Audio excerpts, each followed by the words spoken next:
Hello and thank you for joining me in my visit to Spain. We should be looking at the areas around Granada and right down to the coast of Motril and the area of the Costa Tropical. Indeed, from some of the shots you'll see, it was very tropical when I was there.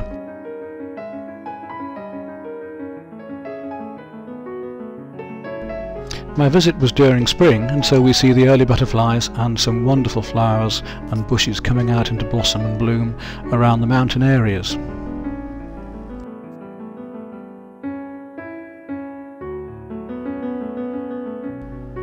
I went for three reasons. The first, of course, was to paint, and to travel and paint from the coast right up into the mountains around Granada, into the Sierra Nevada, where I not only enjoyed the painting side, but of course went skiing and fishing in the lakes and the rivers that cascaded down from the mountains when the snow was melting.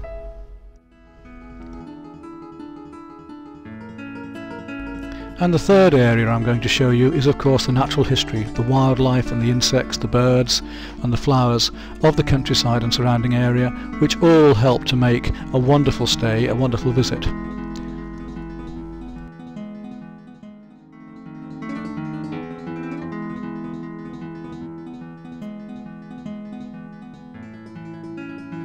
This video is going to be divided up into sections, and we'll look at painting different types of scenery. We shall look at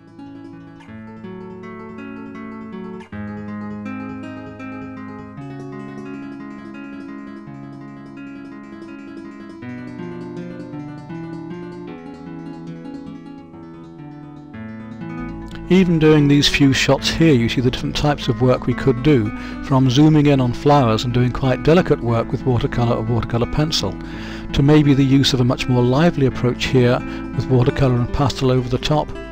And then with these lovely olive groves and olive trees and the twisted gnarled trunks, we might go into the Chinograph pencil or stick and ink or pen and ink and watercolour. There are so many ways we could use mediums to enhance the picture that we're seeing and the feeling we have about these places.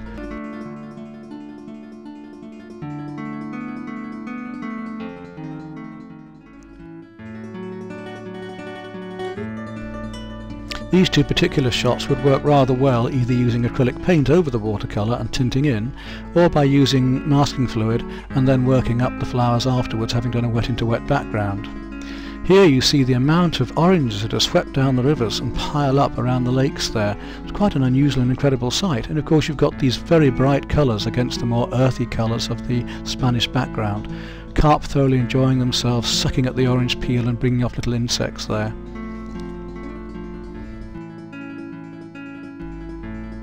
And the atmosphere that's created between the mountains at different times of day and evening, these lovely whitewashed houses with the red terracotta roofs.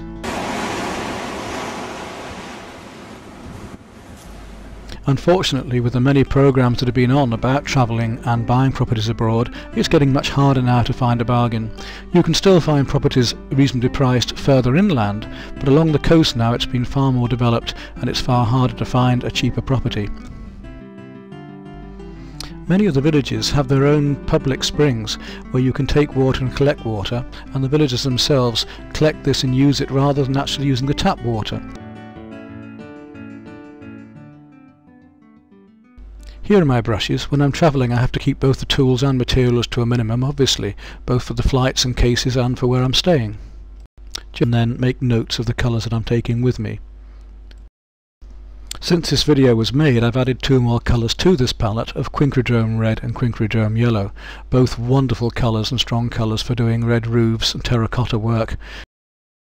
I travel light, a small carrier box for the materials and a little stool and an easel, and I'm ready to paint. Hi, I thought to start off this video of painting in Spain I'd do a small watercolour showing the basics of watercolour, nearly all the things you'll need to do in one watercolour. We'll look at wet into wet, we'll look at masking fluid, we'll look at the warms to cools, we'll look at wet next to wet, and sort of go through the basic techniques of watercolour on one painting before showing you more advanced ways in other painting. In fact, before we even do that, let's take a look at some of the paintings I will already do on this holiday and show you the different ways of working in those. Here a small watercolour looking under a canopy of trees up a little leafy lane. A street scene where this figure helps to add scale to the village. The use of watercolour much more opaquely and heavily. A more transparent watercolour. And then pastel over watercolour for the bright poppies on the banks. Pastel directly onto watercolour paper with an acrylic ink background. Chinograph pencil, watercolour and pastel. Just straight watercolour. A pastel over acrylic ink again, a deep blue ground. Let's do this painting now of a little village called Pinos up on the hillside here. Lovely white buildings with little red roofs. There we go.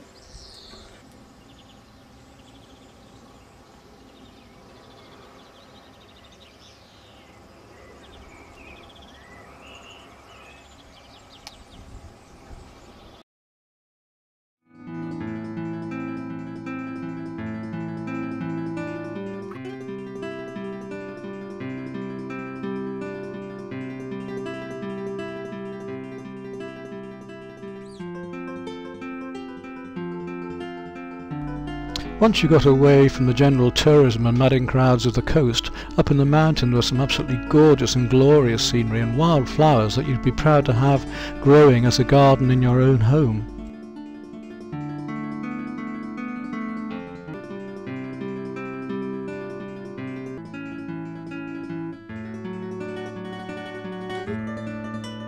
Well, here we are at the Sierra Nevada mountains in Spain. That gives us a little bit of texture. That'll do.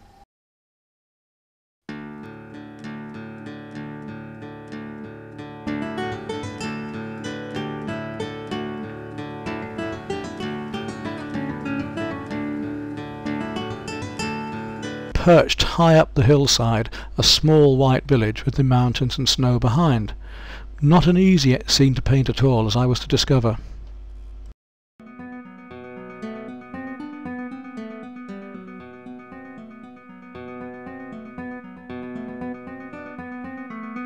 Houses, not masking this time, and then gradually working the glazes and washes up in exactly the same method as you saw me using just now, until we have this finished painting. Through that boat lying there upside down and the larger one behind.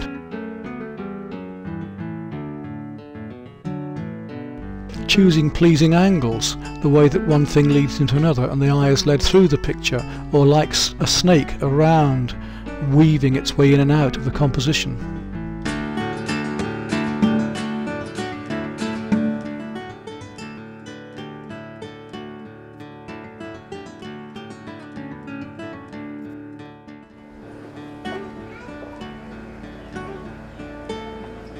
Wonderful terracotta roofs and whitewash walls give us plenty of scope to play with both shape and of comment.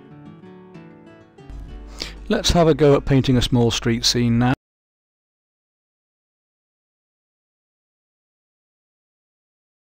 And just touching around some of the areas, a few little details and final points just to bring the eye into focus, and there's our finished painting.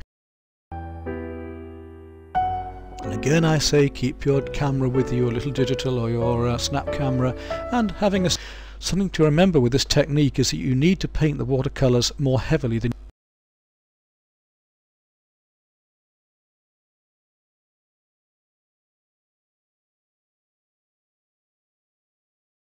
painting, where you can see we've been building up onto the wet paper, and as it dries out we can gradually become stronger with our pigment.